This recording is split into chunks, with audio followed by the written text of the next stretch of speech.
Assalamualaikum warahmatullahi wabarakatuh. Kami dari kelompok 4 yang beranggotakan saya sendiri, Dedeh Irma dengan NIM 0602200025 dan teman saya Himmatul Hikmah dengan NIM 0602200032 dan juga ada Suci Paradiba Solihin dengan NIM 0602200052. Di sini kita akan menjelaskan tentang pendekatan manajemen.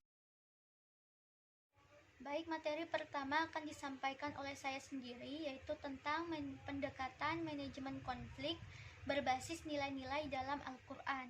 Nah, di sini Al-Quran merupakan sebuah upaya dalam menyelesaikan konflik dengan memakai konsep-konsep penyelesaian masalah yang berbasis nilai-nilai yang diajarkan oleh Allah dalam Al-Quran. Nah, adapun manajemen konflik di sini, jika ditinjau dari perspektif Al-Quran, bisa meliputi simulasi konflik, yaitu dijelaskan dalam surat Al-Yunus ayat 99, surat Al-Baqarah ayat 148, dan Quran surat Al-Jasiyah ayat 22. Kemudian juga dijelaskan tentang tabayun di sini dalam Al-Quran surat Al-Hujurat ayat 6, kemudian tentang juga musyawarah Al-Quran surat Al-Imran ayat 159, kemudian dijelaskan juga dalam Al-Quran tentang negosiasi, yaitu di surat An-Naml 34-35, juga tentang fastabiqul khairat Al-Quran surat Al-Baqarah ayat 148, dan juga mediasi akomodasi, suatu kisah tentang peletakan Hajar Aswad, Al-Islah Al-Quran Al-Hujurat ayat 9-10, kemudian juga dijelaskan tentang Aruddu ilallah wa rasul di sini dalam Al-Quran surat An-Nisa ayat 59. Baik, dapat dipahami bahwa penanganan konflik berdasarkan Al-Quran ini dibedakan menjadi dua, yaitu model musyawarah dan juga model tahkim. Model musyawarah ini menyelesaikan konflik dapat dilakukan dengan cara musyawarah dan mufakat, yang dilakukan dengan perundingan atau kompromi yang nantinya dapat memuaskan kedua belah pihak. Nah, hal ini dijelaskan dalam surat Al-Imran ayat 159 dan surat Al-Baqarah ayat 251. Kemudian yang kedua, model tahkim, yaitu terdiri dari wasato yang artinya mediasi, kemudian al-adl, yaitu berlaku adil dalam menetapkan hukum, dan al-huriyah, yaitu suatu kebebasan dengan tidak adanya paksaan. Nah, kemudian Al-Quran ini menjadi pedoman bagi kita dalam menyelesaikan sebuah konflik. Bukan saja demikian, tetapi Al-Quran ini mengajarkan tentang cinta akan perdamaian, kemudian nilai-nilai kejujuran yang juga dijelaskan dalam Al-Quran surat Al-Ahzab ayat 70. Saya Suci Paradiba Solihin dengan nomor NIM 060203200052. Di sini saya akan melanjutkan penjelasan dari teman saya. Di sini saya akan menjelaskan pendekatan berbasis filsafat dalam manajemen konflik. Dalam mengatasi suatu konflik yang terjadi bisa dilaksanakan dengan menggunakan pendekatan berbasis filsafat. Pengertian filsafat berasal dari bahasa Yunani kuno yang diambil orang Arab dengan terjadinya perubahan pada suara yang bersuara falsafah, serta orang Indonesia menyebutnya filsafat. Pada bahasa Yunani, kata filsafat ini diketahui dengan kata filosofia yang bersumber dari dua kata, yaitu philo yang memiliki arti cinta dan sophia yang memiliki arti kearifan, kebijaksanaan, keputusan atau pengetahuan yang benar. Sedangkan berdasarkan harfiah, filsafat memiliki arti cinta akan kebenaran dan kebijaksanaan. Filsafat ini merupakan pengetahuan mengenai kenyataan dengan benar yang logis, kritis, rasional, utuh, serta mendasar. Orang berfilsafat berarti memiliki usaha berpikir dan berperilaku benar yang ditandai dengan adanya usaha berpikir kritis, serius, dan berhati-hati dengan sistem dan metode tersendiri dalam melakukan pencarian dan memahami kenyataan dengan seteliti mungkin, serta keseluruhan mengarah pada suatu kesimpulan yang baik dan utuh. Manajemen konflik dengan pendekatan berbasis filsafat merupakan usaha atau strategi saat usaha melakukan penyelesaian konflik antara dua orang atau lebih yang dilaksanakan dengan hati-hati, kritis, serius, penuh tanggung jawab. Pada pendekatan filsafat dalam manajemen konflik terdapat teori-teori yang relevan yaitu yang pertama, teori filsafat progresivisme.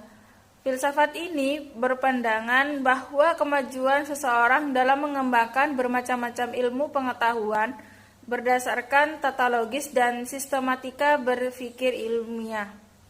Sebab pendidikan memiliki tugas untuk melatih kemampuan peserta didik dalam menyelesaikan konflik kehidupan yang menuju pada perkembangan ilmu pengetahuan yang berfungsi bagi kehidupan masyarakat.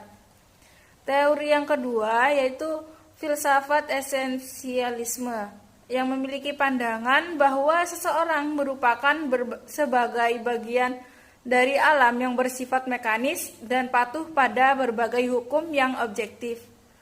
Maka oleh karena itu manusia secara nyata patuh pada berbagai hukum alam. Esensial ini memiliki pandangan bahwa pendidikan yang dilandasi dengan berbagai asas fleksibilitas bisa menjadi pendidikan ambivalen dan tanpa adanya arah dan orientasi yang jelas. Sebab itu, supaya pendidikan mempunyai arah yang jelas dan kuat dibutuhkan berbagai nilai yang kuat yang akan mendatangkan keseimbangan. Dan teori filsafat rekonstruksionisme merupakan reformasi sosial yang menginginkan budaya modern pada setiap guru yang mempunyai pandangan kurikulum sebagai konflik sentral. Rekonstruksi berupaya mencari kesepakatan seluruh orang mengenai tujuan pertama yang bisa mengatur tata kehidupan manusia dalam suatu tatanan yang baru, dengan suatu kebudayaan baru dari satu kedaulatan dunia dalam mempertanyakan umat manusia. Melalui lembaga dan proses pendidikan dalam perspektif teori rekonstruksivisme, bahwa pendidikan ini bisa menumbuhkan kesadaran para subjektif didik untuk selalu memperhatikan mengenai permasalahan sosial, ekonomi, dan politik, serta menjabarkan pada mereka bahwa menyelesaikan konflik hanya menggunakan keterampilan menyelesaikan konflik. Teori ini memiliki pandangan bahwa manusia ini mempunyai kemampuan fleksibel dan tidak goyah baik dalam sikap ataupun perbuatan. Baik, perkenalkan nama saya Himatul Hikmah dengan NIM 060200320032 akan menjelaskan mengenai pendekatan manajemen konflik berbasis psikologi. Manajemen konflik dilihat dari sudut pandang psikologi menyatakan bahwa manusia adalah ciptaan Tuhan yang melalui tahapan pertumbuhan dan perkembangan. Maksudnya, manajemen konflik berbasis psikologi diupayakan untuk memperhatikan aspek-aspek psikologi manusia secara utuh. Pendekatan psikologi ini mengajarkan bahwa manajemen konflik dalam menyelesaikannya dibutuhkan pengendalian emosi. Lalu yang keempat mengenai pendekatan berbasis sosiologi. Bahwasannya pendekatan sosiologi dalam manajemen konflik terdiri dari 4 tahapan. Yang pertama yaitu perubahan. Maksud dari perubahan di sini yaitu masyarakat sebagai objek sosiologi rentan terhadap perubahan yang terjadi di mana-mana. Lalu yang kedua, perselisihan. Perselisihan maksudnya di sini yaitu selalu adanya ketidaksepakatan atau perselisihan atau konflik yang terjadi di masyarakat. Lalu yang ketiga ada kehancuran. Tiap aspek masyarakat membuat menambah dan memperburuk keadaan. Lalu yang terakhir dan yang keempat, komunitas. Komunitas di sini maksudnya yaitu sebagai pengerahan tekanan dari atasan ke bawahan dan begitu juga sebaliknya. Cara menyelesaikan konflik dilihat dari sudut pandang psikologi, yakni dengan toleransi. Toleransi merupakan salah satu prinsip masyarakat yang dapat dijadikan landasan untuk menyelesaikan perselisihan dan masalah-masalah yang ada di lingkungan masyarakat. Sekian dari kelompok kami. Apabila ada salah dan kurangnya, kami mohon maaf yang sebesar-besarnya. Wabillahi taufiq wa hidayah. Wassalamualaikum warahmatullahi wabarakatuh.